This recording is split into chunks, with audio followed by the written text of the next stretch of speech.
திராவிட முன்னேற்ற கழகம் ஆட்சி பொறுப்பேற்ற பிறகு 922 புரிந்துணர்வு ஒப்பந்தங்கள் போடப்பட்டதாகவும் 10,62,200 கோடி தொழில் முதலீட்டு ஈர்க்கப்பட்டதாகவும் இந்த தொழிலெல்லாம் வருகின்ற பொழுது 30 லட்சம் பேருக்கு வேலைவாய்ப்பு கிடைக்கும் என்று ஒரு செய்தி சொல்லிட்டு அதில் 77% புரிந்துணர்வு ஒப்பந்தங்கள் நிறைவேற்றப்பட்டு சொல்லிட்டார்.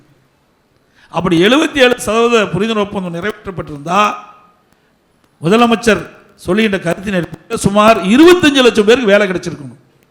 அப்படி ஏதாவது 25 லட்சம் பேருக்கு வேலை கிடைச்சிருக்குதா உங்களுக்கு தெரிஞ்ச வரைக்கும்? இந்த 4 ஆண்டு காலத்தில் 25 லட்சம் பேருக்கு வேலை கிடைச்சிருக்குதுங்களா? தெளிவாக சொல்லுங்க, சத்தமாக சொல்லுங்க.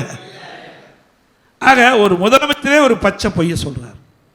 ஏங்க அப்படி இல்லை, இந்த ஆண்டில் இவ்வளோ தொழில் முதலீட்டு ஈர்த்தோம், இவ்வளோ புரிந்துணர்வு ஒப்பந்தம் போட்டு இவ்வளோ பேருக்கு வேலை கிடைச்சிது அப்படின்னு நாங்கள் புள்ளி நாங்கள் தெளிவாக சொல்கிறோம். ஆனால் அதெல்லாம் அத்தனையும் சொல்லுவது அத்தனையும் பொய். அந்த பொய்யை மூலதனமாக வைத்து தான் மாணவர்கள் ஏமாற்றிக்கிட்ட ஒரே அரசாங்கம், பொதுமக்கள் ஏமாற்றிக்கிட்ட ஒரே அரசாங்கமாக தான் அரசாங்கம் இருந்து கொண்டிருக்க என்பதை